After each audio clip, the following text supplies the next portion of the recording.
weirdness, and Tim Onlu goes over a tenth of a second fast.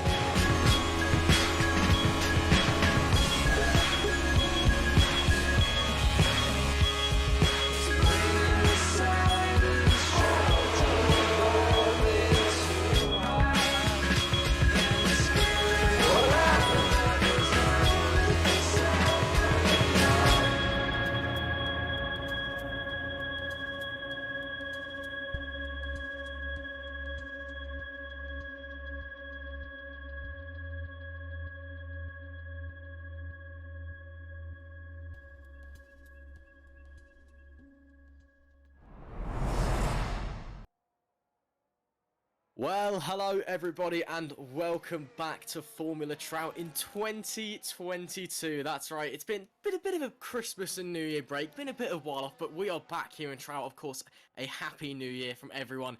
And, well, it's round 8 of the Formula Trout Premier Series, and there's not really much else to say, is there? We're here at the Circuit de Barça Catalunya. Yeah, it is the Circuit de Barcelona Catalunya. Got it right first time. I thought, had a moment, I was like, hang on, I'm getting that wrong. But no, I got it right. We're here at the Circuit de Barcelona Catalunya, and we are here for round 8 of season 9 of the Formula Trout Premier Series, the Spanish Grand Prix.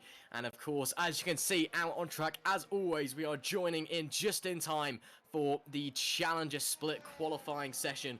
We've had a few minutes pass, had the first few laps set, but that's nothing much to read into yet. But of course, this will be the first competitive trout racing that we're seeing in the new year, so lots of action to keep your eyes open for, I am sure. My name is Ross McIntyre. Joining me as always on comms and camera, it's the wonderful Alex Cochrane. Hello Alex, how was your new year? How are you doing? Hello, very, very good, thank you. Hope everyone else had a similarly good year. Yeah, back racing since we obviously had the Christmas break, and as always, we'll hope to be very exciting. We're actually using the moto layout of Catalunya, which is interesting, which is the, I think, pre-2006 Formula 1 layout, I want to say.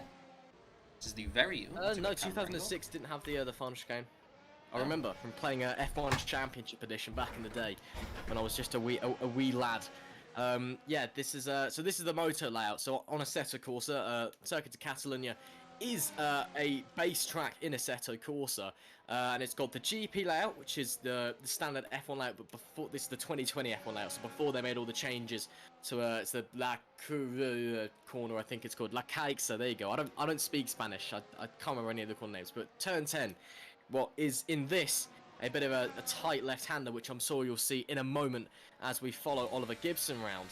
Going on board them now. So this is turn 9 here, absolutely flat out in these cars. Look at this, brilliant, over the crest, don't lose it on the curb of the DRS. So this corner here is like Caixa, I think is how you pronounce it.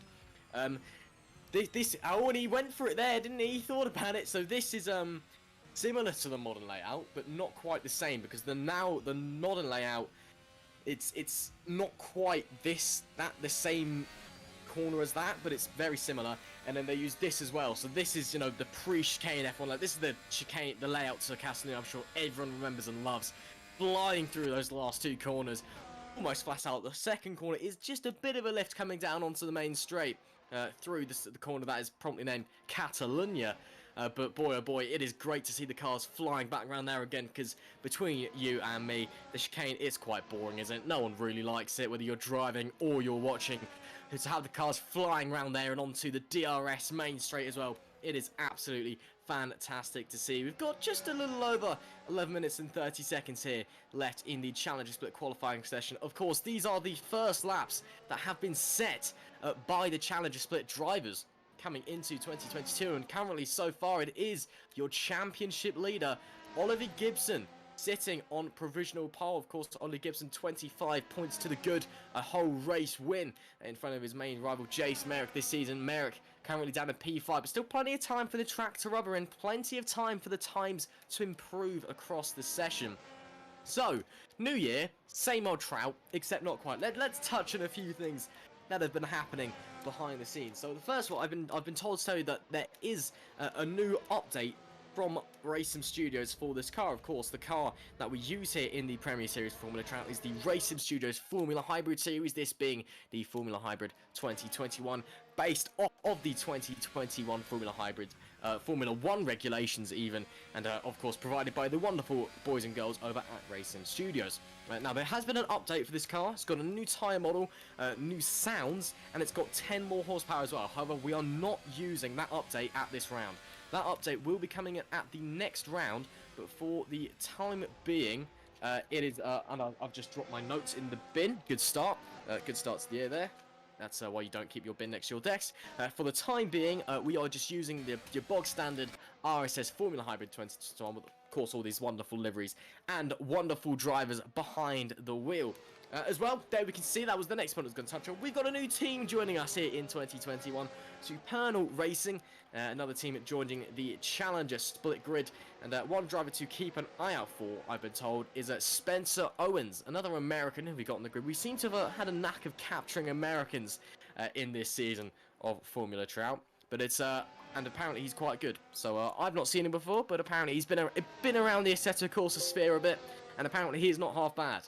And he was doing quite well at the end of the practice session, which we were keeping on. Of course, we were not live on Twitch and YouTube at that moment in time. And of course, if you are watching along on Twitch, you don't be afraid to hit follow, hit subscribe, hit like, hit the notification bell, do all of that. It really does help out a lot here at Formula Trout. A lot of effort goes into, you know, organising these races, broadcasting these races, and for the drivers themselves to put in the time and effort out of their weeks. To put in the practice so they can put on a show for you guys and have some fun themselves as well, because that's what sim racing is all about. So it would be greatly appreciated if you do that. And of course, we'll be keeping an eye on all of the chats as they go along, so do not be afraid. I've already seen some love from some of our Master Split drivers. Toby Sanford in the Twitch chat saying that I am rubbish. Thank you very much, Toby. I'm sure that I'll be saying the exact same thing about you when you go out and inevitably spin 20 times in the Master Split later on. And on that note, of course, it's the same old formula if you're new to Trout and you haven't quite seen what's going on. Before we have the Challenger Split up first. This is the proving ground in Formula Trout. It's where the up-and-comers... Now, don't get it wrong. Just because they're up-and-coming doesn't mean that these guys are not at the top of their game. They are some very, very phenomenal drivers out there. And it's going to be an absolutely fantastic race, I'm sure. So, don't be alarmed. It's still going to be very, very quick. Lots of action, actually. You know, on occasions, the Challenger Split between you and I is actually a bit more exciting than the Master Split. But don't let the league owners tell you that I said that. But yeah, of course, we've got the Challenger Split heading up first. 43 laps of racing. And then afterwards, for the same distance, 43 laps, we have the Master Split. The best drivers in Assetto Corsa going at each other, hammer and tong, all the way around to about 10 PM my time. Might be a bit later or early for you, depends. But that is where the big guns, the big boys come out to play, and the big teams. And that is the one that I'm sure everybody wants to watch. And now, last, actually no, two little more announcements as qualifying is wearing on. With Ali Gockman currently sitting on provisional pole, but we'll stick on board with Ollie Gibson for the time being as I make these announcements. You can see what how an expert would take these few corners. First of all, is the Sprint Series is making a return. So we actually run two series here at Formula Trout. We run the Formula Trout Premier Series, which is what you're watching right now. It's a Formula 1 style series, and we also run the Sprint Series. Now, we've used different cars across the time. The Sprint Series, we've used we've had the virtual racing cars, Formula... Oh, I can't remember what the name of it is, but it's the Formula E, essentially, car. We've just had their Formula North America as well for the most recent Sprint Series, which is a take on the 2021 IndyCar regulations. And the Sprint Series has been announced. It is returning. Is it next week? It is next weekend. So next Sunday, the Sprint Series is returning, but with a twist. It's no longer single seaters. We're going stock car racing, baby. We've got the RSS Hyperion, which is a version of the well, obviously not anymore, but it's the Gen 6. I think it's the Ford Mustang from the NASCAR Cup Series. I think is the model it's based on, and we're going stock car racing, boogity boogity boogity, and all that. So make sure you keep your eyes open next Sunday. I think it's road course, but we are going to ovals as well. So for any stock car fans out there, that's going to be a cheat. Alex, do please correct me if I'm wrong. You're probably the man to ask about the sprint series and what's going on there. I think I've got it all right. Is there anything else everyone needs to know? Or No, that's about it basically. We've got 2 road courses, 2 ovals. Proved to be interesting. As you said, starts next week and is ran fortnightly on Sundays. well, there you are, fortnightly on Sunday. So it will be running in the weeks where the Premier Series is not running to keep your trout hunger satiated. So you're not going to be troutless for a while. You're not going cold turkey on trout. Another thing to note as well is we've got a bit of a fun league coming along. Just for we did for those of you who still know what Sim Racing GP is, it's a website, it's a thing. It's basically trying to make iRacing on Assetto Corsa. We did have a few odd races on there back there. I think there was 3 of us stood at a drunk race once, which didn't end too well for yours truly. We won't talk about it.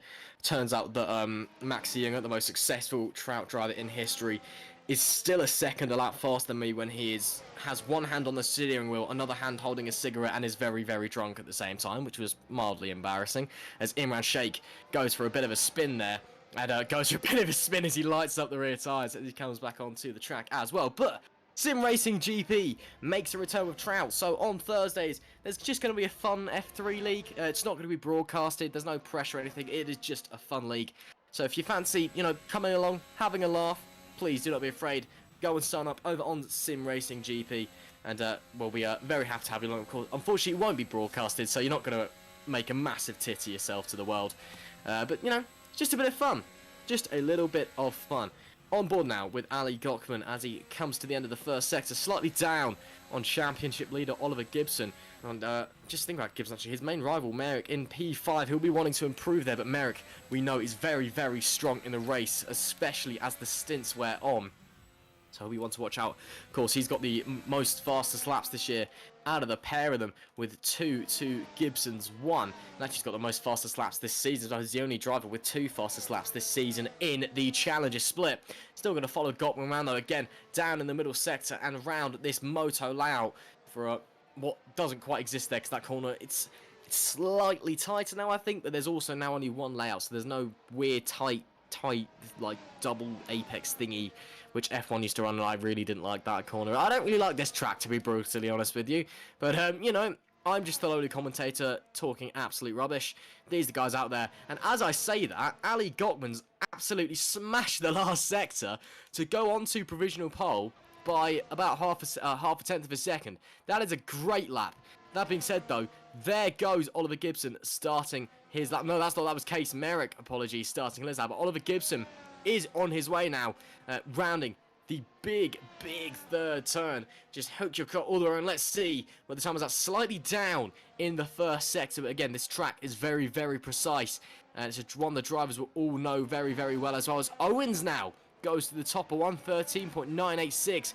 First driver into the 113. So that is a very, very big lap there. Very great to see. Of course, these lap times are going to be much, much faster than the F1 guys due to the fact that they're not using the final chicane. So I can't really compare any lap records, and usually we don't normally use the moto layout when we do go to Barcelona here in trial. Oh no! A little bit of traffic getting in the way for Oliver Gibson. There's on board with the camera car briefly. Gibson's trying to go the long way around. He's having to force whoever that was out wide. I think it was one of the Horizon Autosport cars. And Oliver Gibson, that may have massively compromised his lap. He's still pushing, though, through the final sector. A little bit of a lift into the final corner. Now, to the line, where is it going to be? It's going to be down. No, it's pole!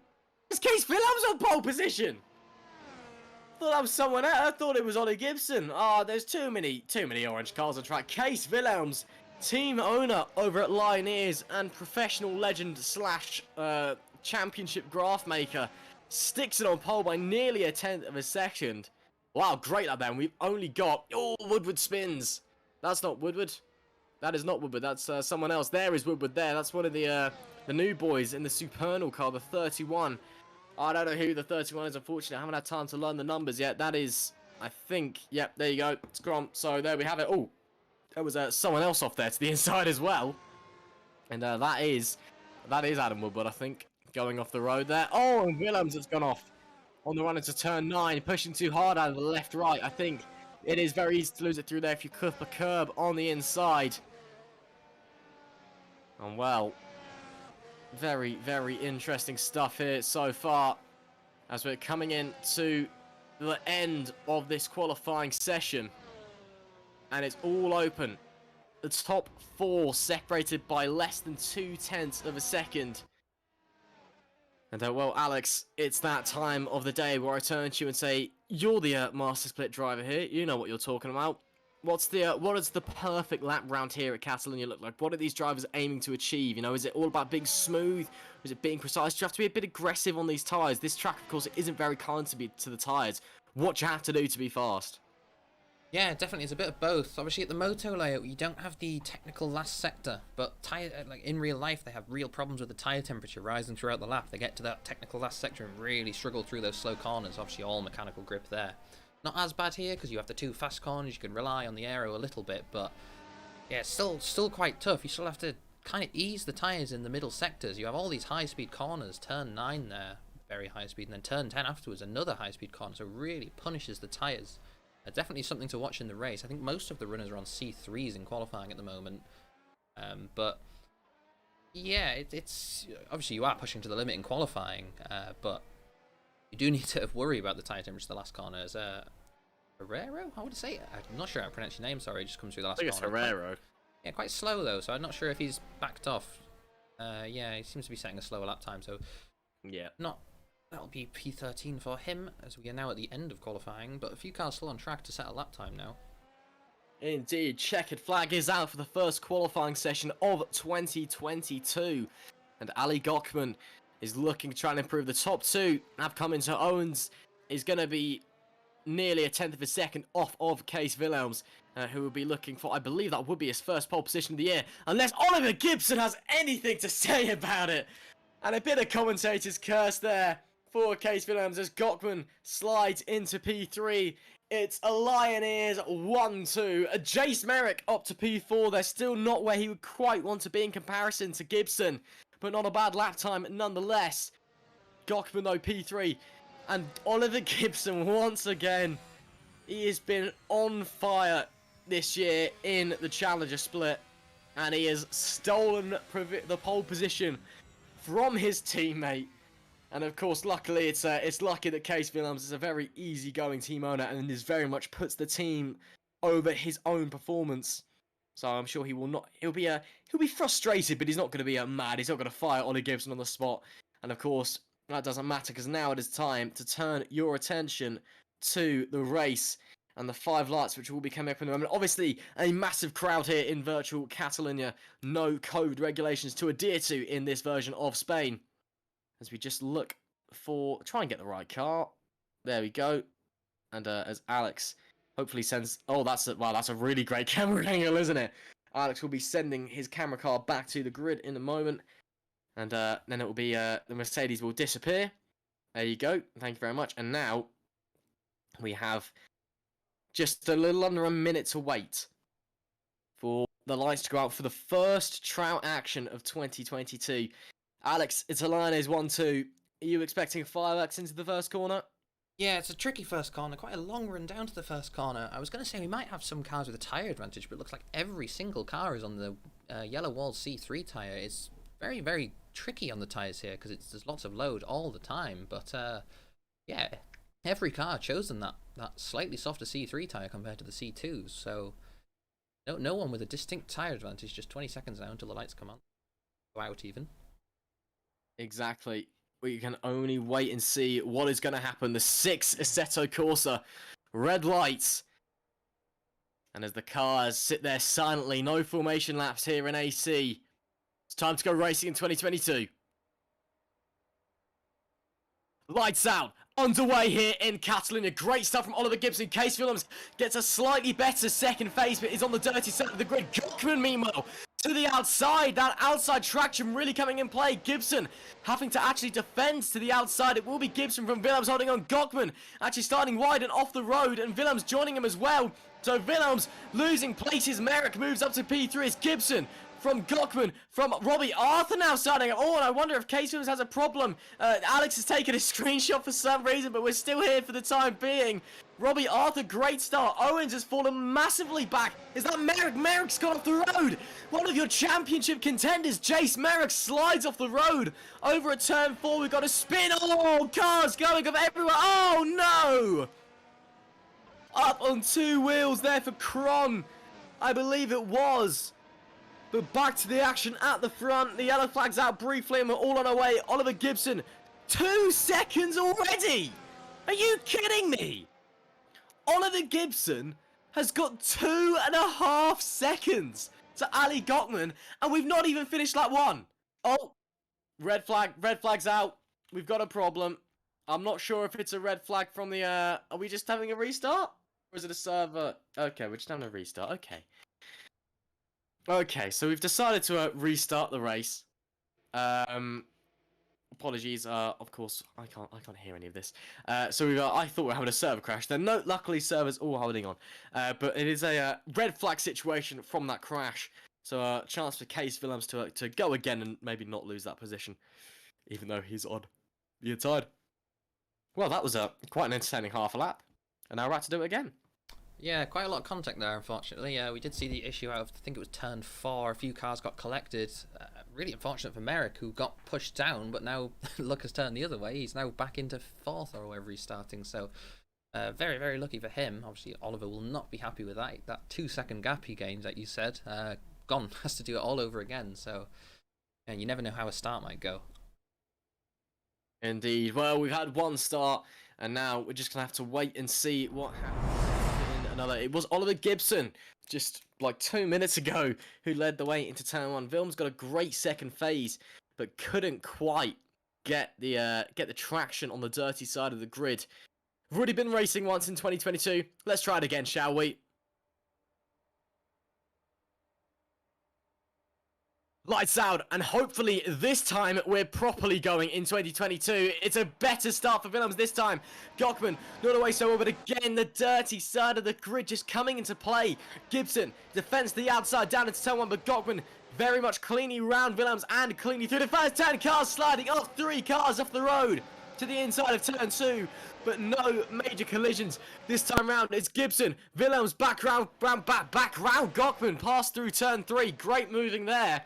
As a Case Willems, 3 wide on lap 1. That's quite keen. Stephen Hepner's got past Fox there as well. The two Stevens trading places down into the hairpin at turn 5. And it is Gibson still leading. Not quite 2-second gap that he had this time round a few minutes ago when we started. But now that we've got the race properly underway, it is already looking, wow, almost a second. The kid is dynamite. The kid is absolute dynamite. It is a Lioneers 1-2 leading the way on this opening lap of round 8 of the Formula Trout Premier Series Challenger Split here in Catalonia at the Spanish Grand Prix. And heading through this, just this brilliant section of what we've had really snatched away from us in modern years, of the cars just flying through. The penultimate corner is flat out. The final corner is just a slight lift in these RSS Formula Hybrid 2021 cars. Willems just trying to break the toe a little bit down that main straight, but are unable to do anything for the time being. Seeing some moves being made back there as is that one of the solo cars? Yes, it is one of the solo cars. Gets past one of the Supernal cars, and that was an Imran Sheikh on Herrero. So nice moves there, of course. Now you've got your, as Jace Merrick's actually boxed. Well, that's interesting. So Jace Merrick may have been one of the cars caught up in that turn 2 incident. And, well, he didn't have a good start to the first start. Not had a good start in the second either. Yeah, Jace Merrick, a long way down. And there you go, Ollie Gibson, 1.5 seconds already. I don't actually know what else to say about him. Like, he is just so quick. He's so young and so quick. I genuinely have no idea how he does it. I say this as a decisively dreadful sim racer. There's a reason I'm in the commentary booth. Just unbelievable. Fastest lap of the race to boot, as you'd expect for the young Brit. And now looking backwards on board with Imran Sheikh. That's a great camera angle. You can see the Herrera behind Morgado as well, following. Just a bit of toe braking from Herrera. His first trout event not going too badly so far. P9 is not bad going. And there is Mateus Morgado in the Bag Academy car. Of course, Bag Motorsports were your Challenger Split Constructors champion last season. Oh, as he runs a bit wide, just a bit too deep into the corner. Maybe just on the brakes, maybe slightly too early.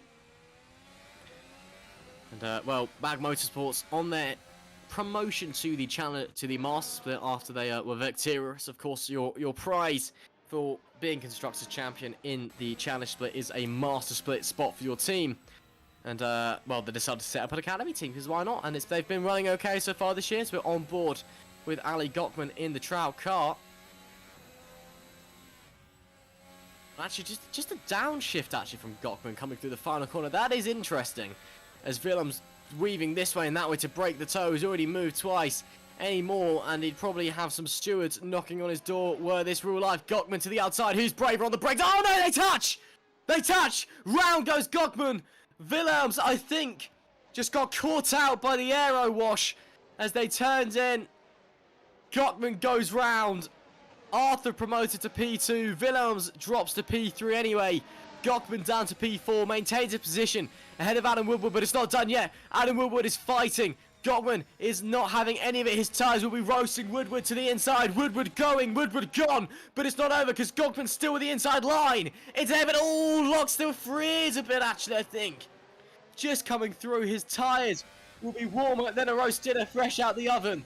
And now Spencer Owens, the hot new American driver on the grid, who is, oh, a big wobble from Spencer Owens. Lots of American drivers on the grid, and Spencer Owens looking to be one of the finest of the bunch at the moment. Oh, and that's Robbie Arthur round from P3. Robbie Arthur spinning at the corner name I can't pronounce, Lekaiaksa.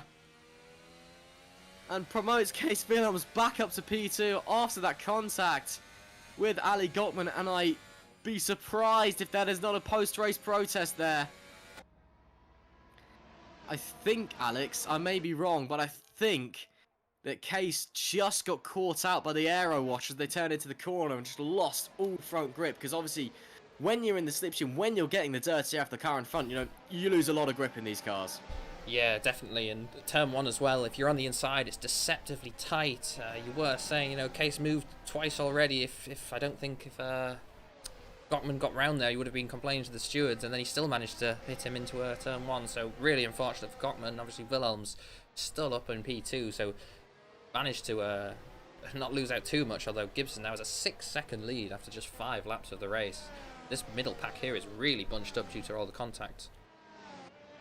They are indeed. There is a big cluster in the middle early on into this Spanish Grand Prix here in the Challenger Split. But Gibson, yeah, he's just flying away, hasn't he? I mean, as there we see Gockman to the inside of Herta, down the inside of La Kayaksa. I think I might have to Google Translate audio that one. That's actually what I'm going to do. Just punch in Spanish to English. See, I only the most professional commentary here at Formula Trout. You know, I'm just phenomenal. I really am. Kayaksa, I think that's how it is. Oh, it's like Kaisha, apparently. I don't know. Yeah, there you go. See, absolute preparation. I definitely haven't spent all day procrastinating and reading a Formula 1 fanfic that's longer than War and Peace. But moving on from me torturing myself, on board with Ali Gottman.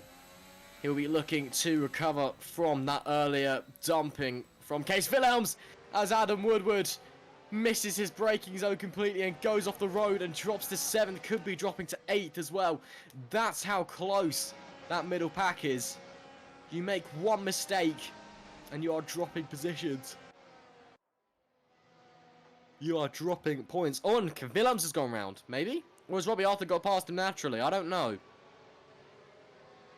He seemed to drop about 6 seconds in one go there, Case, so it almost looks like he backed off, but he must have made a mistake into turn 9, surely. Yeah, must have done. Yeah, very bizarre. Case Willems, no, he's made a mistake, yeah. Willems has made a mistake. He's immediately dived into the pits, very smart, thinking they're Gockman up to P3 as a result. Case Willems then boxes on lap 7. And I'll be interested to see what tyre he comes back out on. But there's Hurton out, and here it's P4.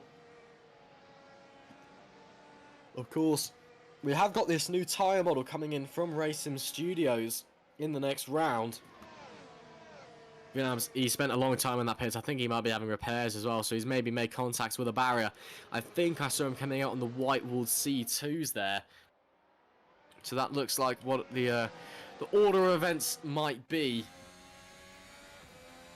But Jace Merrick still doing his thing in P11, and he's actually stuck some C3s back on! Oh no! Netcode!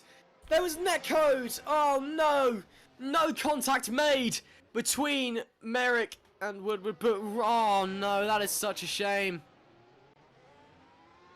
That is such a shame. For Leslie Peters, no contact made, but unfortunately, the nature of racing online, sometimes the game just registers things that hasn't happened, and there was definitely no contact there. There was a good few inches between those two cars, but round went Leslie Peters. Now, that is really unlucky.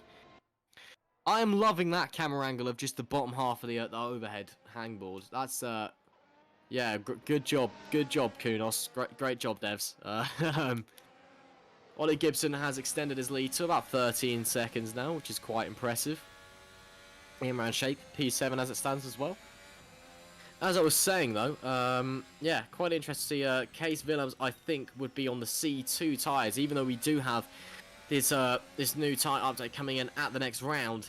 You know, these tyres, essentially, you've got, oh no, he's on the C1s. Interesting, that is the hardest compound of tyre that we have available. So we're entering. Oh, sorry, yeah, Alex. I was going to say the tyres here are super high wearing. C3, C2 is actually a challenge. We saw it at Magello as well. C2 to C1 was the fastest strategy there. I don't think we'll see as different as a strategy here, but yeah, the C1s might just make it to the end, but the C2s from where he pitted wouldn't have the life in them, I don't think. Interesting.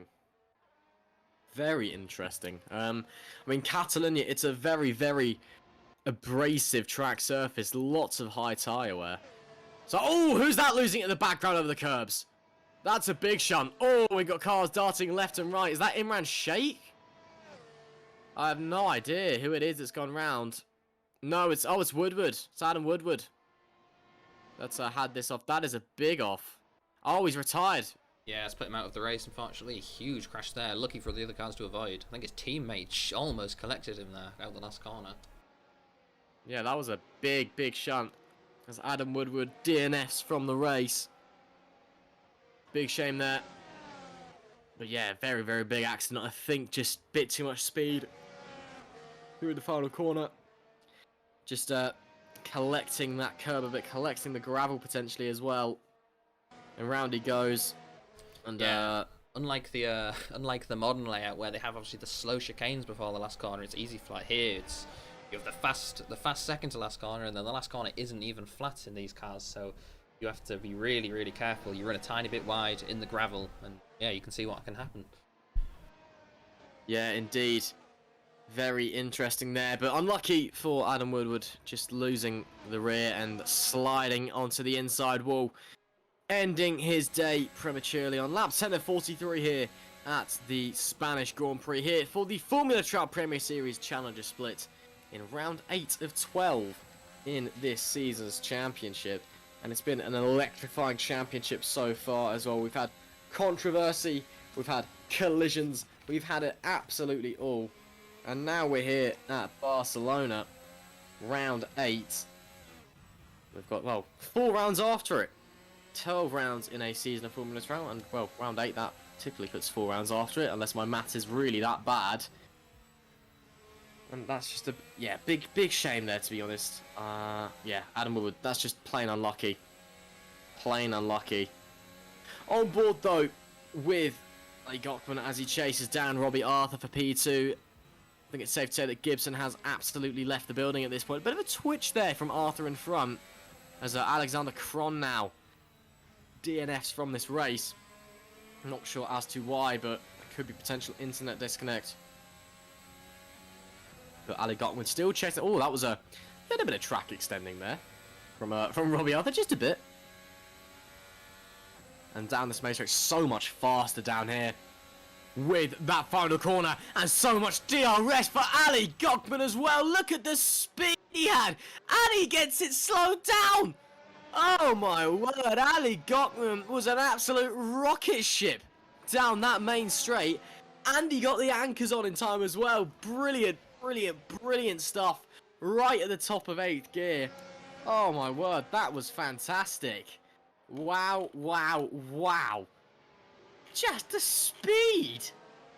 I cannot believe the speed that I just saw. To be honest, that was unbelievable. Anyway, what I was gonna say before that happened is that obviously when we do get this new time model, we'll be at Kyalami, which is, I think, will be really interesting. I love Kyalami. It's not a Grade 1 circuit, so Formula 1 isn't actually allowed to go there in real life, but funnily enough, this isn't Formula 1, and sim racing doesn't have to stand by safety procedures, so we're going there anyway. I'm quite excited about it. I mean, Alex, again, you're the master driver. You done any laps of Kyalami yet? Are you excited for it? Not in the hybrid, but I've driven it in other vehicles. Yeah, it's a super high speed track. You know, it's obviously a very, very historic track. It's nothing like it used to be. They're completely different layouts. In fact, I think they drive down the start-finish straight the other way around in which they used to. But yeah, it's a very challenging track. It's, like I said, very high speed. Lots of blind corners, blind apexes, blind braking zones. So it's definitely something different that not many of the drivers will have tried before. Sorry, just going off topic, Arthur is keeping up with Gochman here. Obviously, passed him the last lap, had a massive deployment.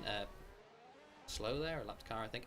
Yeah, had the massive overspeed into turn 1, but Arthur's been managing to keep up so far, so I'm just wondering if maybe Gochman drained his batteries there, obviously the hybrid system. The driver controls the batteries, so not doing too bad at the moment. Potentially. Yeah, I mean, Robbie Arthur, again, another very, very talented driver. But it's, yeah, very, very interesting. We'll have to see what Robbie Arthur does. And I think you might be right, you know, the Kyalami going the wrong way. No, they went the right way. It's just that the track completely changed direction. Oh, okay. So turn 1 was a right-hander back in the day. As yeah, Gochman does slide back. We'll continue our Kyalami talk in a moment, getting you all excited for that hot new sexy round that we've got coming here to Formula Trout. Yeah, Robbie Arthur promoted to P2 once again. You can see there, Gochman should be appearing at the pit exit very, very shortly. Owens up to P3 as well. And it's just a long, long time waiting there as the drivers are rushing past you at 200 miles an hour. Out comes Gochman into PA in traffic as well, unfortunately, onto the C2 tyres. So that is the white wall tyres. Last season they were typically the hardest tyres you saw in a race, but this year been seeing a lot more of them. As Alfonso Herrero, a Spanish driver at his home race, putting in a good showing so far in P8. Not bad at all. He managed to come out in front of Gochman there, but made a mistake at turn 1 and actually let Gochman through. It's put him right behind Merrick. And although Merrick pitted at the start of the race, he will have to pit again because he's on the C3 tyre. Well, no, he will have to pit again because he's only used one compound. So even if by some miracle he was able to take those C3 tyres for 42 laps, he'd get disqualified anyway. So he's going to need to change tyres. So yeah, but traffic for Gochman for sure, which really what he wants. 1.8 seconds to Merrick, and he will be keeping good pace, but yeah, obviously when you pit early, you don't want to get stuck in traffic because it just negates any advantage you get. Yeah, exactly. It's very, very interesting on board with him and Shake, the big battery dump to the outside. Oh, that's really, really late from Owens on the defense. Shake had no idea where he was going and actually shoves him off the track for good measure. Oh, and round goes Owens, but you know what? I'm going to call that just bad karma because Yeah, he was very, very aggressive in his defending, was moving over and then wasn't moving. Shake had no idea where he's going. Spencer Owens, no offense, but I think that was a bit deserved. But he's still in P5, still got plenty of time. I think there was a bit of miscommunication. I think Merrick might even make a move here. Yeah, but he goes down the inside. Yeah, I think Owens obviously defended the inside and then went to move to the left, just to, which you are entitled to do, but it's just a little late. I think. Who was he even racing then? Sorry. It was a Shake, Imran Shake. Shake, yeah. I think Shake went to go to the outside, saw him moving back over, and panicked a little bit. And then I think even Owens reacted to that and moved back to the inside, which is, you know, I think neither driver was sure what the other one was doing, and then yeah, unfortunately resulted in contact. So I don't think anything will come of that in the stewards' room. Just both drivers, they weren't perfect, but yeah. But Gockman, as we said about the traffic, he's just 2 cents behind Merrick here. Might make a move on the straight, but this won't be helping him with the other cars that he's trying to undercut. As Morgado's made a mistake at the last corner. Yeah, Morgado. Oh, that's a huge shunt. That's a huge shunt. Wow, that's a bang and a half, isn't it? Not sure what's happened if that was contact or a collision, but that's a big, big off into the barriers for Morgado. Ouch. Case Willems up to P9 meanwhile. Oh no, Willems straight on. What's going on? Not sure what we saw. We just saw it from the onboard of Morgado's car there. I don't know if he had locked the rears or something, just spinning off. Oh no, Willems, those tyres are absolutely cooked. Oh, and Morgado as well. I think that Willems might have run into Morgado when Morgado was spinning off or something. Oh yeah, those tyres. Oh dear, oh dear. They are gonna be hotter than the surface of the sun right now. And on hard tyres, that is not what you want. Case Willems, oh dear, oh no. Oh, what a shame. For Case, he gets lapped by his teammate. Not quite rubbing salt in the wounds, as Gockman there with the fastest lap of the race, 1:15.916. What a great lap, but Case Willems, what a shame. He was having a good race after pitting early. Still plenty of time to go though. Lap 16 of 43. We are about a third of the way into this event here. The first Formula Trout event of 2022, may I add. Of course, Happy New Year to all. It's been a pleasure having you along for the ride that was 2021. Let's hope 2022 is definitely better in both Trout terms, because we always are looking to improve, and in the world terms as well. But Ali Gockman. Wow, that's a great lap there. Anyway, back to what I was saying about Kyle Army, if you cast your mind back. Oh, Case, my heart can't take it. Stop, please. Just get back to the pits in one piece. Oh, I don't. Oh, he's gonna make it. It's fine. There we go. Willems makes it back to the pits for a new set of boots, presumably. What I was saying though about Kyle Army, if you'll cast your mind back a few laps, is it's not that they ran the main straight the wrong way. It's just actually the track went to a completely different place. So the first corner was the first corner until 1988 was actually a right-hander instead of a left-hander, and just went to other places essentially. Oh, actually no, hang on. No, yeah. It just went to other places. And they've kept some of the corner names and stuff.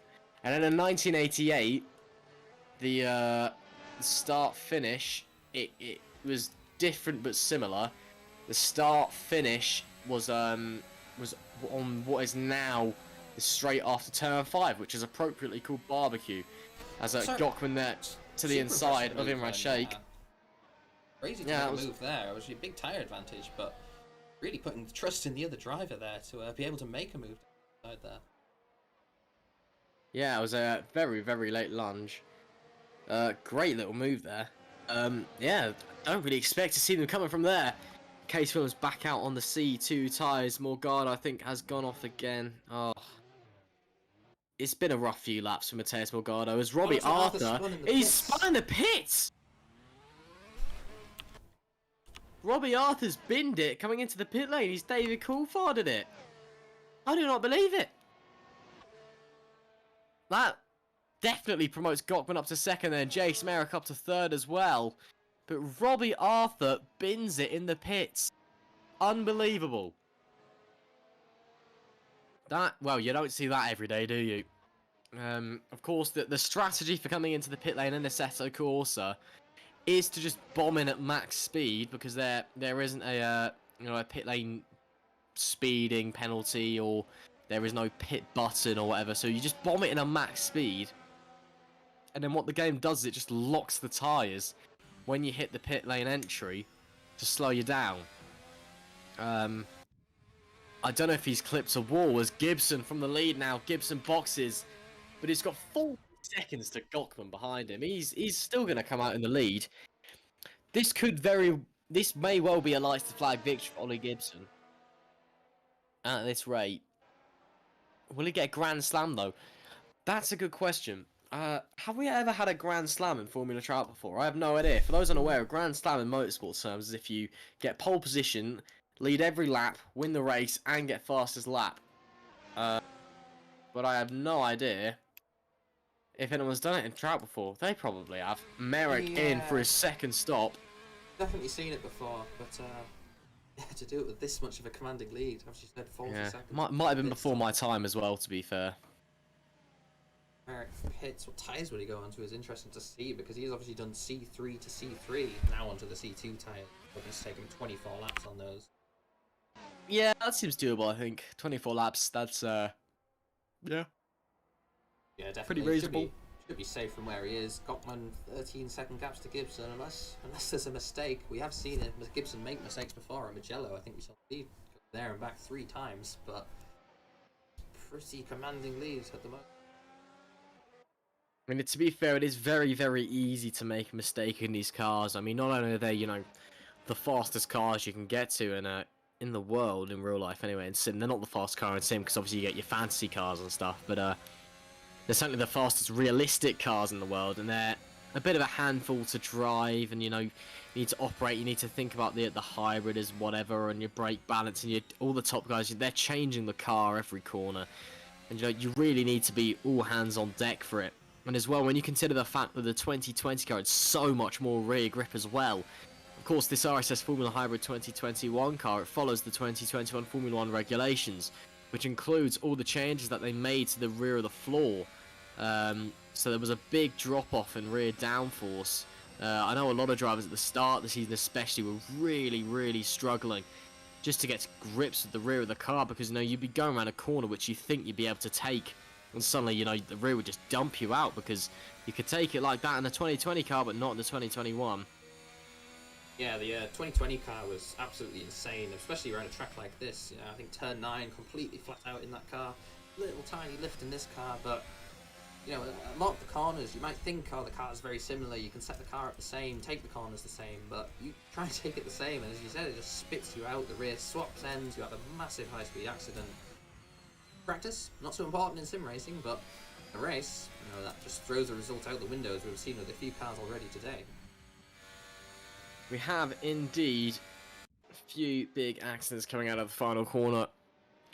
And Oliver Gibson will not be hoping for an accident coming out of the final corner. He'll be hoping for the most boring race that he has ever entered to lead it to the end and to gain a commanding lead. Oh my goodness, excuse me, apologies, it has been a long day and a long year. Obviously back to school and work and whatever. I think everyone's a bit tired. I do apologise for yawning. But he'll be wanting to take a commanding lead in the Drivers' Championship. On the note of championships, Mia and Alex were talking about this.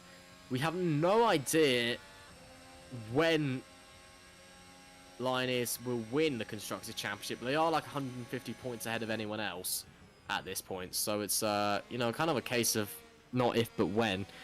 We have no idea when this when is going to be realised. So, but to be fair, Lioneers came in with the goal this season of challenging for the championship, and Jace Merrick's coming into the middle sector with the goal of taking P5 from Imran Sheikh. If you're going to hold it round the outside of the hairpin, he gets the move done. That is a brilliant move. That is brilliant from Jace Merrick. Wow. That was fantastic. Up into P5, he moves. Yeah, really, really great move there. Actually, I thought he was being a bit impatient the corners before, looking at spec gaps which weren't there, but yeah, managed to hang it around the outside into turn 4, turn 5, and make the move stick, which he really wants to do. Back up to P5 after the bit of a disappointing start. That's car holding up a little bit here. Moving out the way. There you go. Blue flags. I'm sure they'd be on the phone to race director Carlos Skirminis, except you can't do that because that's not how things work in Formula Trout. But Jace Merrick up to P5, and for good measure gets a lap that's 2 seconds faster than Shake as well. And here we see some of the drivers a bit further down the grid, fighting for P10 at the moment. Very, very close between these two. Just a comment from someone in the chat, Agnes Rositis, who was last season's champion, I believe, in Charlotte. He was. Yeah, he's just mentioned about the rear of the car affecting the whole floor. That is right, the rear of the car does affect the whole... I'm sorry. The floor does affect the grip of the whole car. But, yeah, obviously the front wing, they're going to manage everything to... adapt everything to fit the back of the car. You're not going to slap last year's front wing on this year's car and hope everything works. Will be a reduction of grip all over the car, but I think maybe there's other reasons for it, other suspension reasons. Obviously, the car is different every season from RSS. Very, very unique driving. Season is unique as Cannon say makes a move on out. Yep, and he's through. Yeah, the cars drive very differently, and I know a lot of drivers are struggling with the rear grip in this car. I think to try and make up for the lack of overall grip, you tune the car more for understeer. We have seen a lot of drivers struggle with the rear and don't want understeer in a car, as I've just dragged the timing tower away. Yeah, so the car drivers are trying to make up for that lack of understeer with oversteer and paying the price for it.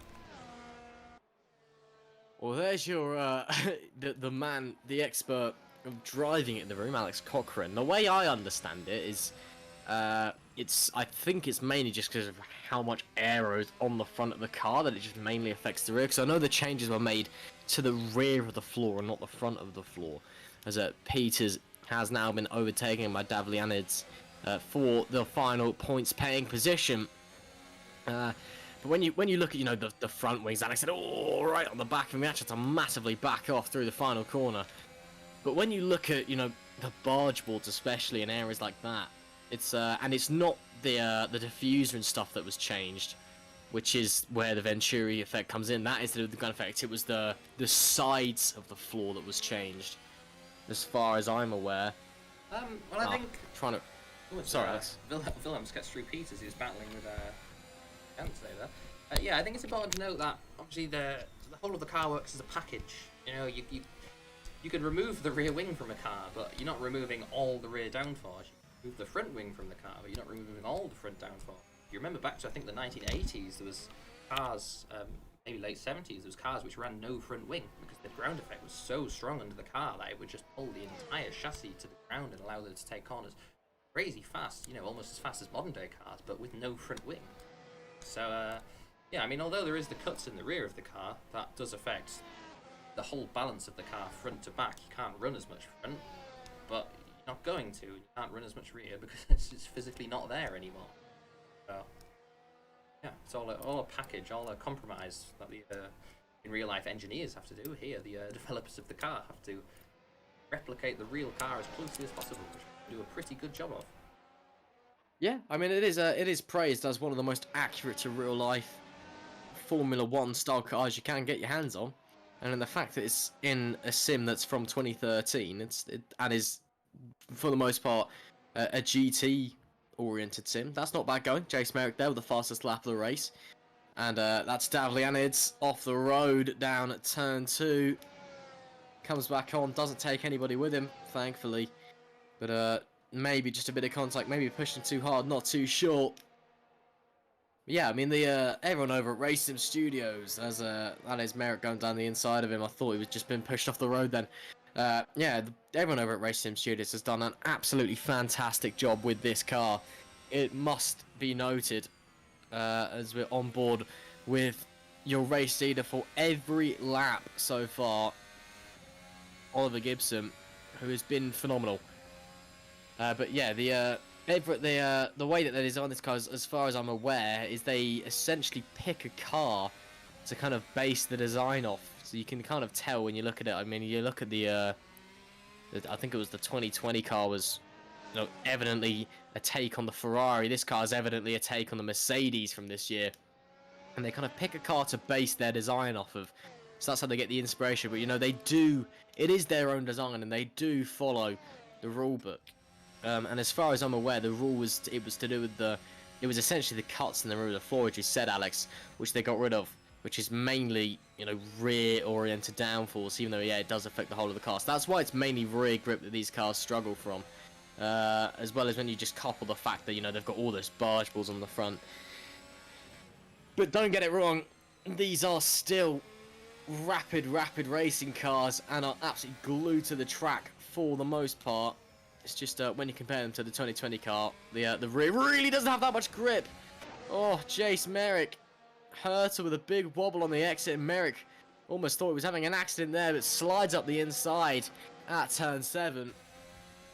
Very nice move there from the young American driver, who we know is not afraid to speak his mind about what happened in a race in post-race interviews, and I'd love to hear what he has to say about today, because it's been an interesting one for him. But he's up to P4 now with less than 20 laps to go. He's I think gonna have some things to say, shall we say, especially with his main championship rival dominating the entire event so far. Cesar Herter, meanwhile, done a decent job. He's currently in P5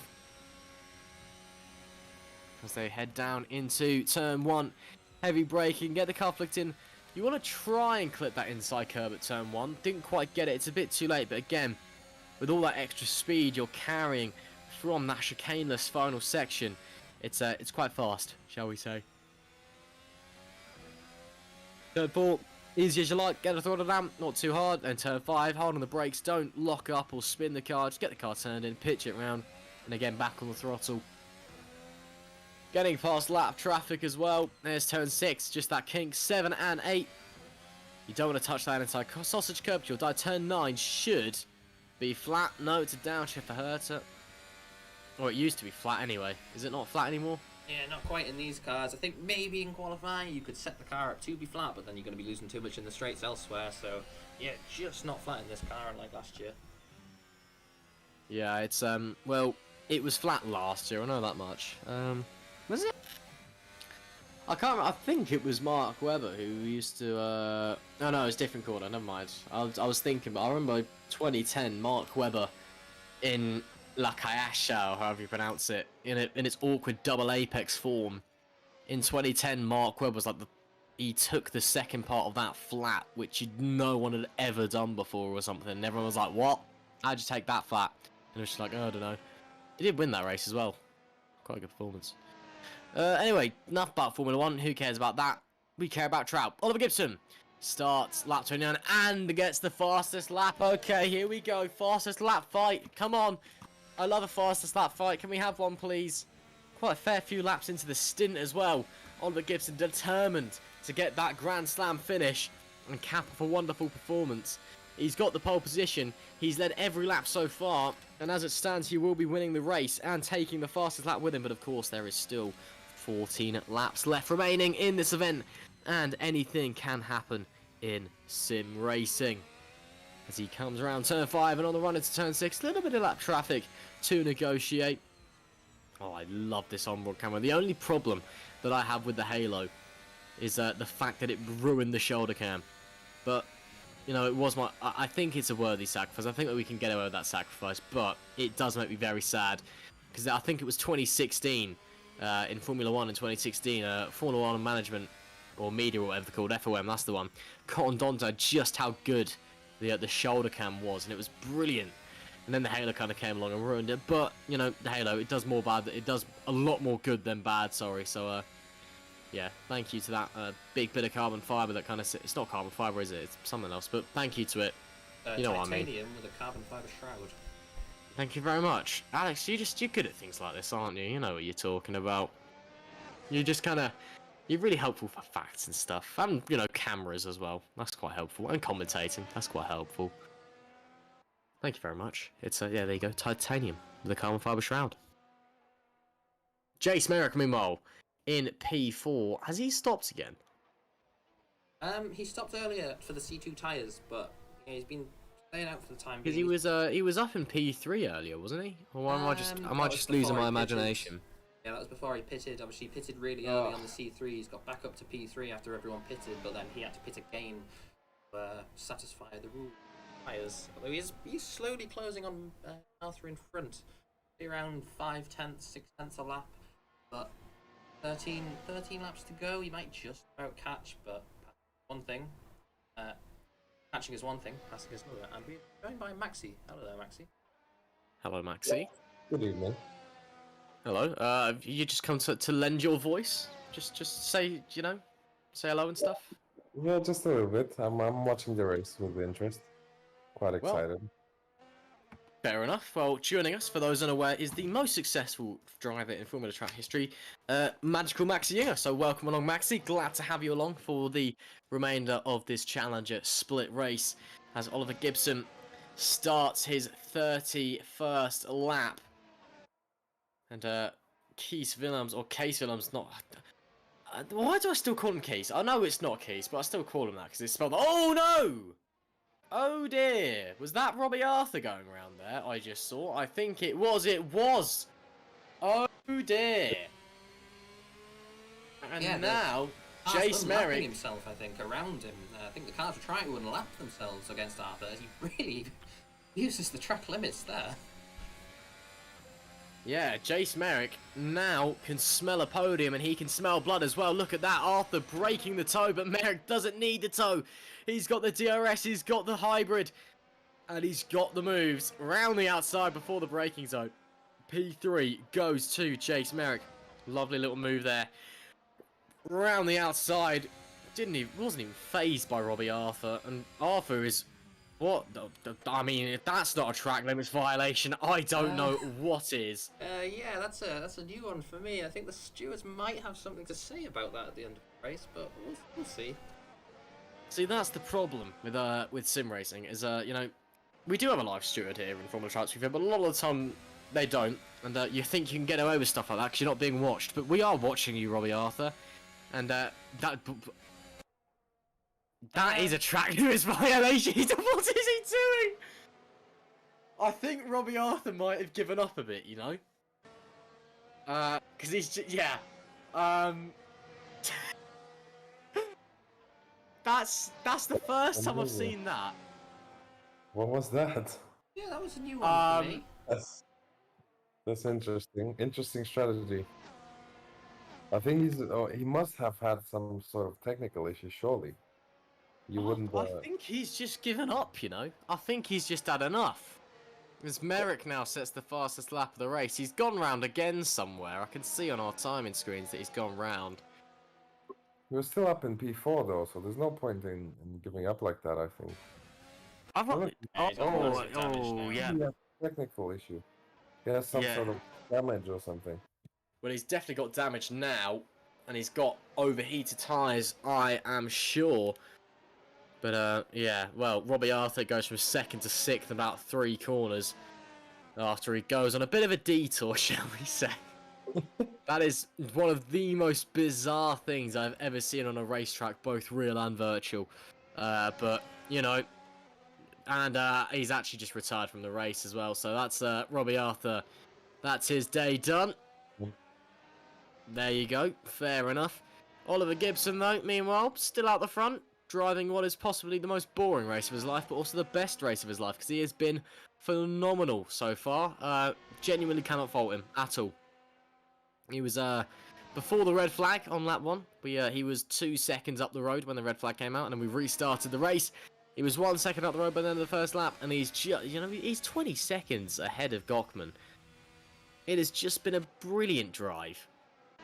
You know, I don't actually know how else to put it. You know, Oliver Gibson, I'm almost, it's not often you get a driver who I don't know why they haven't been signed up to the Master Split yet, but I get that feeling with Ollie Gibson because he's so young and he's so talented as well. Because occasionally in Challenger Split, right? If you're new to Formula Trout, occasionally in Challenger Split, you get a driver rock up who will do 2 races, win both of them, and then they'll just get signed up to the Master Split. We've seen it with Master Split Championship leader Mustafa Morani, for example. He's your driver, Maxi. You sound what this season, and he's doing you the goods by leading the championship by 58 points already. But he rocked up, did like 3 races, won 2 of them, and then was in a Master Split seat. Toby Sanford did 1 race and was in a Master Split seat. Samuel Ward did 1 race and was in a Master Split seat this season. It's. I mean, it happens a lot. It's the nature of the split. But I think for Oliver and as well some of the other guys that have been fast in Challenger, they've I think people are letting them develop a bit more in Challenger, like letting them, basically they're challenging for the championship. So I don't. It's not always smart to try and go up to Master. It might be better to just stay in Challenger until the end of the season, try and win the championship, and then you will get a Master seat anyway, Absolutely. I mean, that's again, as I said, Oliver Gibson is very, very young as Leslie Peters goes off the road and comes back on. Doesn't take anybody with him, thank goodness. You make a very good point though, there, Maxi. I mean, you and Alex, to be fair, both have the team boss perspective. I mean, obviously Alex is a current Master Split driver. Max is taking a break, taking a sabbatical this year, but he's won a few races here and there, so he knows what he's talking about. And you're both team bosses as well, so you kind of have that perspective. I mean, Alex, let's get a debate going. What's your opinion on that? Would you say you've got a seat available over at DAC or whatever, up in the your team up in the Master Split? Would you sign up Ollie Gibson? I mean, he's definitely showed the pace. You're saying, as you said, snatching them from Challenger at mid-season. I think it depends on the specs of the driver as well. Obviously, some drivers are happy to be fighting for the championship Challenger Split. Some would rather just go straight up to Master Split. I've promoted drivers. Gustavo last season, I promoted him straight from Challenger Split because he wanted to. He was telling me, "Oh, I want to join in Master. I want to prove what I can do." So. I think a driver like that, you can find them a seat, you can move them up. Oliver here is clearly showing that he's got the pace for Master Split, but leading the championship is worth that little bit extra to him than going up to Master, maybe scoring good results, but you never know. Master can be very, very challenging, very ruthless. In fact, one mistake in Challenger and Master, and you can drop down drop down the grid. So here you can maybe recover. It depends on the driver, of course. I wouldn't say no. If Gibson came up to me, sign me for your team with Master Split, I would definitely think about it. But I think you have to look at it from the driver's perspective as well, see what they want. Similarly, we can bid on him if you want.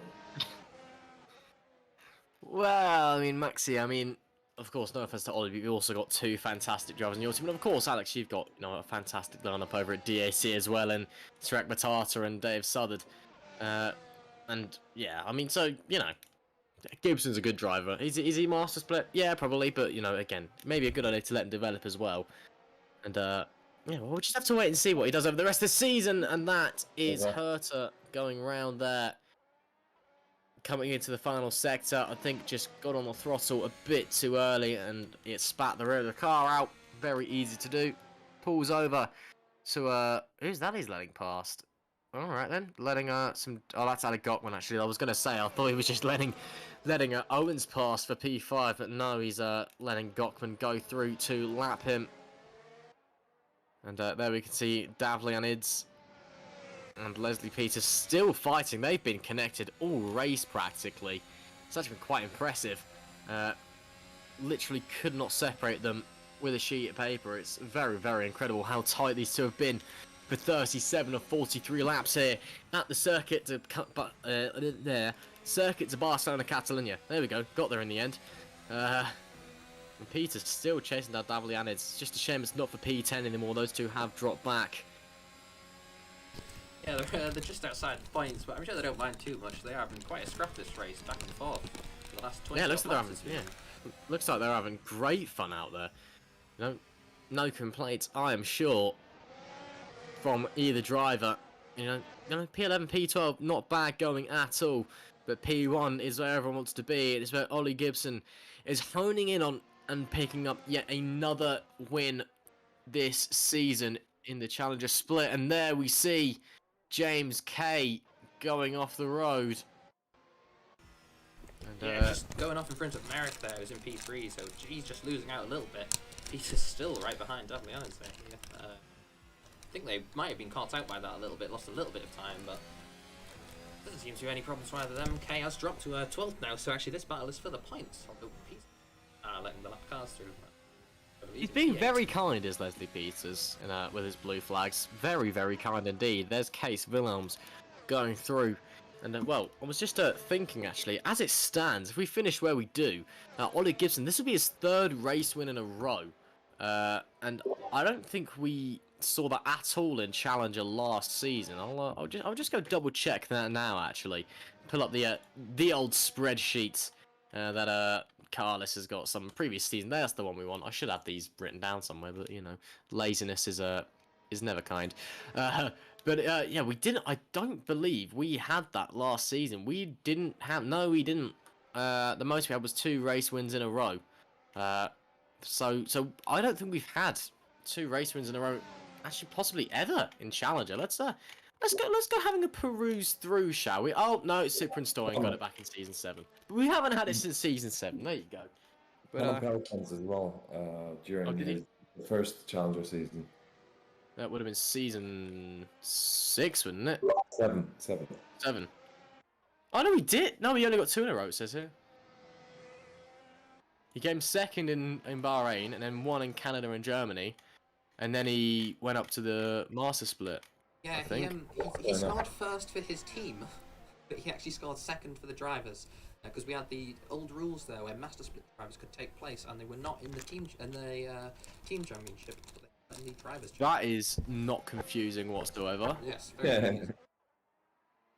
I mean, if there's any consolation, we had, you know, like season 8, we had people banging in some big results. So, oh, my list has broken itself. That's really helpful, isn't it? So I now have no idea who's.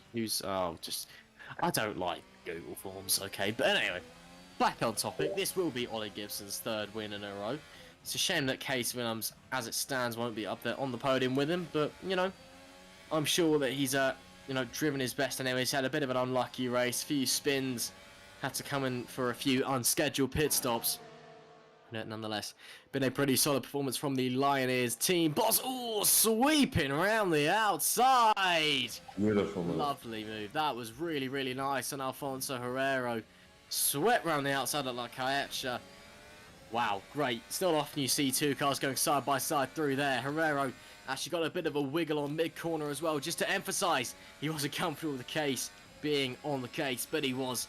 And round he moved up into P7. The great little move there. There is Leslie Peters in P11, still fighting Davlianids for P10 on lap 40 of 43. 3 laps to go here until... Oh, yeah, having a look to the inside. Both a bit too late on the brakes there. These two, it's been one hell of a fight to watch between these two. They've just been absolutely... And round the outside of turn 3. Leslie Peters, take a bow. That was a great move. I think Davlianids, they might have let Peters through there. I don't know if we just missed him, if he cut the corner or something, but yeah, Peters broke late, managed to keep on the track, but Davlianids, they seemed to let him through there, so 100% what went on. Yeah, I mean, it was a nice move anyway. You know, around the outside, that's tricky to pull off in any car, let alone a modern Formula car. And well, through goes Leslie Peters for the final points paying position. And if I cannot speak English tonight, I do apologise. Davlianids, there we go, got there in the end, wants to, you know, push and try and get that P10 back. He's not got long left to do it because there's only 3 or 2 laps left, rather. No, it is 3 laps left. Yeah. Yeah, I'm not good at maths. 3 laps left till the end of this race. And, yeah, the time is ticking. And he's looking to the inside. Peters cuts across. Will he try to the outside this time? No, he's not. He's going to stay firmly to the inside. He seems to prefer a tighter line through T3. Which, you know, is perfectly fine. It is a corner with lots of lines as James Kay off the road there. That's coming into the final section. Now we have 2 laps to go as Ollie Gibson crosses the line. So, for you, who would be driver of the day at this point? Ooh, good question, Maxi. I've been quite impressed with Jason Merrick, to be fair. I think he's put on a real... I mean, well, first of all, Oliver Gibson, got to be up there. He has driven a phenomenal race. But, you know, Jason Merrick, I think he's really come through the field really strongly. Ali Gottman as well has been fantastic in P2. Gottman's pitting. Gottman just pitted. Is he? He might be going for fastest lap. He's safe behind, so I think Gottman's going for fastest lap. Definitely. A very bold decision there on the C3 tyre. He's got the gap to do it, as you said, so see how this turns out. Why not? Get the extra point. Yeah, may as well. Of course, it is an extra point for fastest lap of the race. May as well. But yeah, Ali Gottman for me has been, you know, this has been a very strong performance from him. You know what? This will be Gottman's first podium this season actually as well. So because of that, I think I'm going to give it to Gottman as Oliver Gibson begins his 33rd and final tour of the circuit to Barcelona, Catalonia. But you know, Gottman, you know, as fantastic as it's been, Gibson has led every lap of this race, and he's dominated. He has simply dominated. And if Gottman doesn't pull together a lap, Gibson will be taking home a Grand Slam as well. Pole position, fastest lap, led every lap, race win. That's not bad going, is it? As Gottman heads around, but Ollie Gibson, it's been the perfect start to 2022, hasn't it? It's of course this is the first race that we've had in 2022 for Formula Trout, round 8 of the Premier Series, and Gibson has once again lit up the Challenger split. And as he heads to La Calleja for the final time on this moto, this old style Formula 1 layout, slightly different from the one they use nowadays, very different from the one they used last year. And rounding the penultimate corner, and Oliver Gibson gets 2022 started with a bang, and I'm sure there'll be more fireworks at the Young Brits house. He wins here in Spain with a commanding performance, light to flag, unbelievable. Teammate meanwhile, Case Willems up to P6, past Spencer Owens. Great stuff. Now all the attention is on Ali Gottman. Is he going to set the fastest lap of the race on the final lap and get that extra point? It's his first podium of the season. If he keeps it clean and doesn't DNF, Imran Sheikh has finished in P4. Whoa! Big slide on the rear. All 4 wheels sliding across the road surface. And he's got 2 corners to go. Ali Gottman, is he going to get the fastest lap? We can only wait and hold our breaths. Rounds the final corner. It's a brilliant P2. Is it even better for Ali Gottman?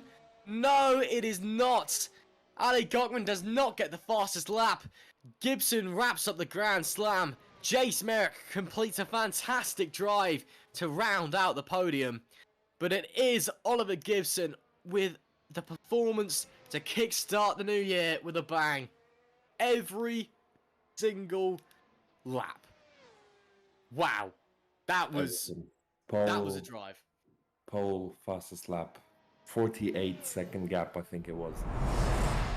2 seconds, so that is dominant. As dominant as you can get, probably. That was a brilliant lap. But of course, it is time for the interviews, and I think that the first person I'd like to interview is the driver who I'd like to find out what was going on. It's Robbie Arthur. Robbie, hello. Hello. Robbie, I'm gonna ask you first of all. I was loving the track extending we had in your last few laps. Yeah. And then second of all, why did you decide to go on the MotoGP layout and then decide to meet the wall when you came back onto the circuit? That wasn't my fault. I had hot tyres when I got killed. So I'll tell you what happened, right?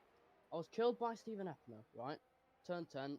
Might have turned in a bit too much into him, thinking he'd backed off. Because when you're lap tyre, you're supposed to back off, aren't you, and let him go. Yeah. So I thought he'd backed off at that point, and I turn in, and I'm spun round by him, and I thought, right, I could just keep ahead of Jace, and I keep going, I keep in front for the straight, and I'm like, he gets past, I thought, I'm not even going to fight it, but then I just changed my mind, thought, come on, I'm going to have him, but then Tyre just gave up. I'm gutted, I might report it, I'm absolutely gutted, yeah. Well, that's a big shame, Robert. But it was a great performance before all this stuff happened. Oh, no, So I guess on one hand you're gonna feel like you've been a bit robbed, but on the other hand, surely you can still be happy knowing that you've put in a good job. Rob Arthur got robbed, yeah.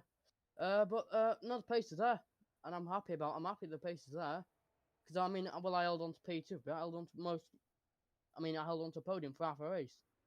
If that doesn't show people, or show to myself that I can do it, I mean, I did bottle it in the end, but if holding P2 and P3 for that long shows that I can in fact keep going for a bit longer, then I could take that. I mean, there are positives to take, and yeah, there's one of them.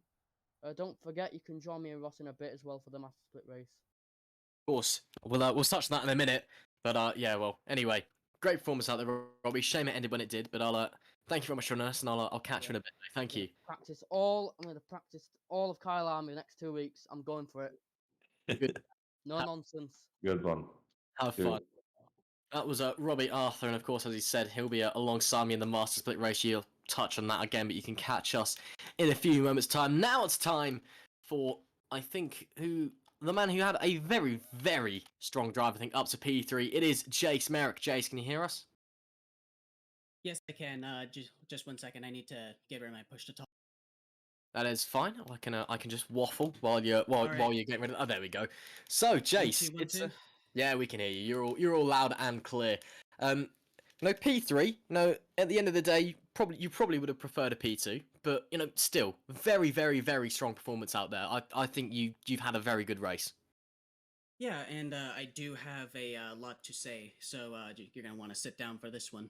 I already am, mate. First of all, I just want to apologize for my tirade at Spa, and first of all, I was incredibly rude to you, and second of all, I was incredibly rude to my other fellow competitors.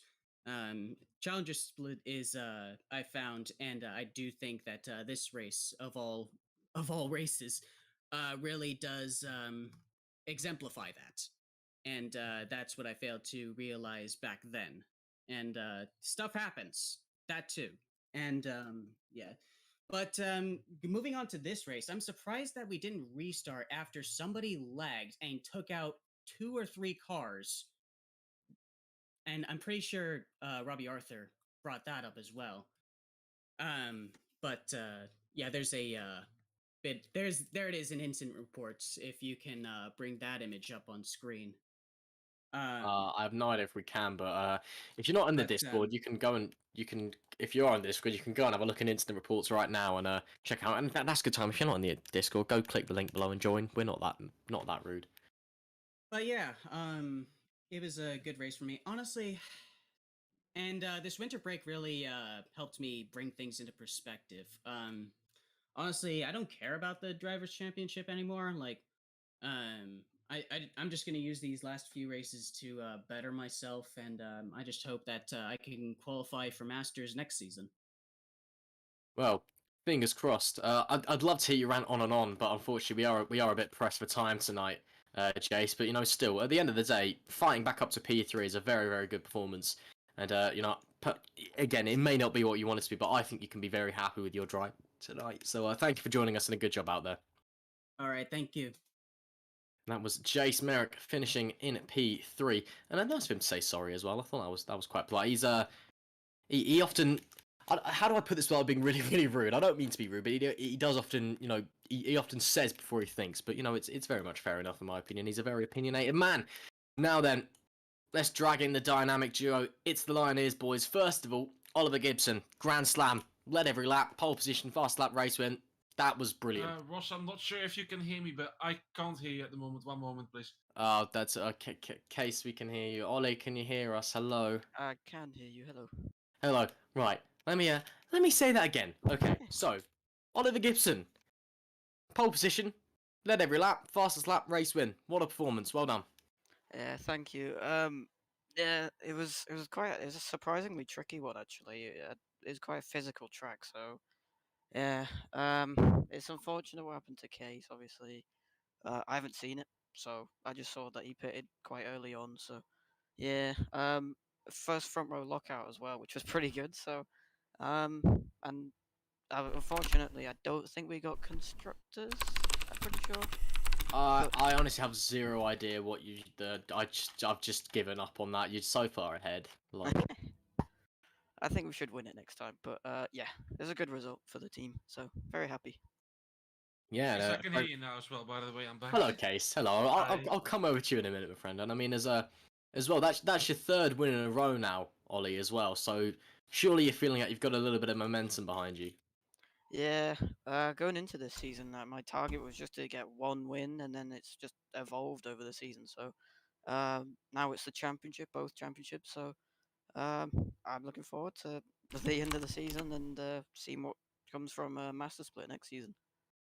And on that note, I mean, Case, your goal coming into the season was to challenge for the title, and you're something like 180 points ahead of everyone else. So it may not have been a great race for you personally, but as a team, once again, you're achieving big things. Yeah, I think I was really happy at first. I got pulled, but I only just got pit by Oliver. But it doesn't matter. I'm not. It's not. It's not my biggest problem with this race today. To be honest, I'm really happy for the 1-2. Yeah, my the first start was I think pretty okay-ish. I think it was. I don't remember what position I was in, but unfortunately got restarted, so I was a little bit pissed off about that. But yeah, start for the second try was also pretty decent. Unfortunately, a bit later on, I believe I tagged or Ali Gokman didn't leave me enough space up in turn one, but it is a tricky place to overtake, so I have to see what exactly happened there. But yeah, later on during the race, I was on the C1s, and then I think Matthews Morgado either had an incident with someone else where he spun out by the DRS board, and I don't know why. But as I was coming up, I only noticed it really late. But as I was trying to avoid him, he started going backwards, so he hit my rear wheel, and then everything just everything just went even more downhill for me. But after that, it was really difficult to get my car back under control again. Red hot tires and a red rear wing as well. It's really difficult to keep that under control. You might have seen on stream. I was just spinning and spinning and spinning. Not the usual things for Mr. Consistency, but yeah, eventually I pitted for C2s. Had a pretty decent recovery up into P6. According to people who were helping me during the race, they said that if we don't finish any more points at all in the next races, and Thick Tax will get max points for each race. So that's 44 points, I believe. We would be tied on points by the last race for the team championship. So yeah, this was going to be a race where we would have won it. Unfortunately, didn't do. Yeah. So I hope the next race goes better. Also, sorry, Ross. I will send you the graphs It's tomorrow. fine. It's fine, mate. It's fine, honestly. But well, again, great performance from the team. Ollie, great performance to your own Case. Yeah. We won't talk about it.